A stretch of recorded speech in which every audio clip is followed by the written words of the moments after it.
দিনটা ছিল হচ্ছে জুলাইয়ের ৬ তারিখ। তো সেদিন মাকে ছুটি দেওয়া হবে সেটা আমরা জানতাম না। তবে সকালবেলা রান্নাবাড়া করে কাজটা সেরে তো আজকে একটু দেরি করেই গেছিলাম। তো সেখানটায় কেউ ছিল না।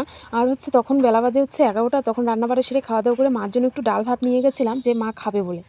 ছোদ্দা রাস্তায় দাঁড়িয়ে আছে আর আমি এদিকটা হচ্ছে একটু ভিডিও করে নিয়েছিলাম। তো তারপর ছোদ্দার সঙ্গে চলে গেলাম। তো দেখো তারপর আর রাস্তায় গিয়ে কোনো রকম ভিডিও করিনি, যেহেতু ছোদ্দার সঙ্গে গিয়েছিলাম সেরকমভাবে ভিডিও করার সাহস পাই না। তো দেখো চলে এসেছি, এসে দেখি হচ্ছে ছুটি দিয়ে দিয়েছে। তো আমরা তো জানতাম না যে ছুটি দিয়ে দেবে। তো এদিকটা দেখো মাসি হচ্ছে সব কিছু কাগজপত্র গুছিয়ে নিয়েছে।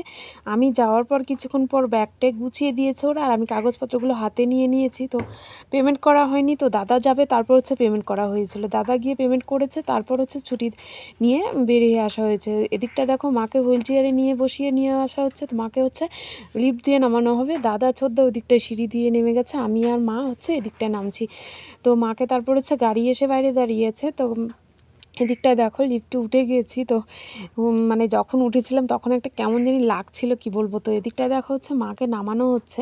তো এদিকটা অনেকটাই উঁচা নিচা হচ্ছে, তো মা তো হাঁটতে পারে না। তো তাই আর কি হচ্ছে এদিকটা গাড়িতে তোলা হবে। আর হচ্ছে কি বলো তো, আর অনেকজন ছিল, তো সেখানটায় সেরকমভাবে ভিডিও করার মতো সাহস মানে।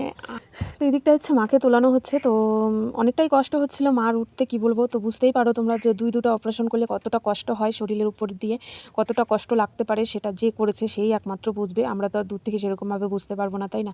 তো সবাই ধরাধরি করে তো মাকে উঠানো হচ্ছে, তো বাড়ি যাওয়া হবে। আর হচ্ছে মানে অনেকটাই আর কি কষ্ট হচ্ছিল মার, কি বলবো। তারপর হচ্ছে এদিকটা গাড়িতে উঠানো হয়ে গেছে মাকে, আর হচ্ছে এদিকটা হচ্ছে ছোদ্দা দাদা ওরা বাইকে চলে যাবে।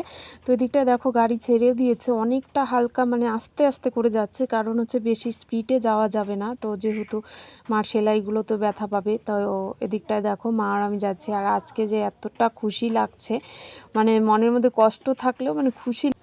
তো মাকে আজকে বাড়িতে নিয়ে যাচ্ছি যেহেতু, ওই জন্য কিন্তু খুশি লাগছে অনেকটা হচ্ছে, মানে ছুটি দেওয়ার পর। আর যে কয়দিন বাড়িতে ছিলাম ৩-৪ দিন, তো সবাই ছিল বটে, কিন্তু তবে মা ছিল না বাড়িতে। আমার একদমই ভালো লাগেনি বাড়িতে। কিভাবে যে ৪ দিন কি ৫ দিন, হ্যাঁ বুধবারে ভর্তি হয়েছিল, ৫ দিন কাটিয়েছি একমাত্র আমিই জানি। এত মনটা প্রচণ্ড খারাপ ছিল। একদিকে ছিল হচ্ছে মাকে নিয়ে টেনশন, আরেকদিকে ছিল হচ্ছে মা বাড়িতে নেই।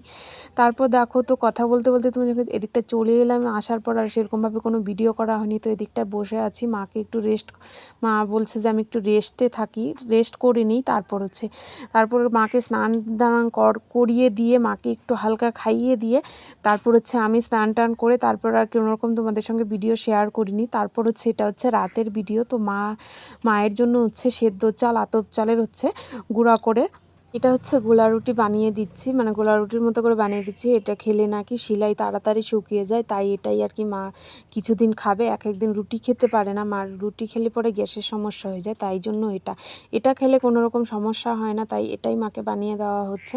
তো চলো টাটা বাই, দেখা হচ্ছে নেক্সট ভিডিওতে। আজকের ভিডিওটা আমার কেমন লেগেছে কমেন্ট করে জানিও। আর তোমরা সবাই আমার মাকে আশীর্বাদ করার জন্য তাড়াতাড়ি সুস্থ হয়ে ওঠে।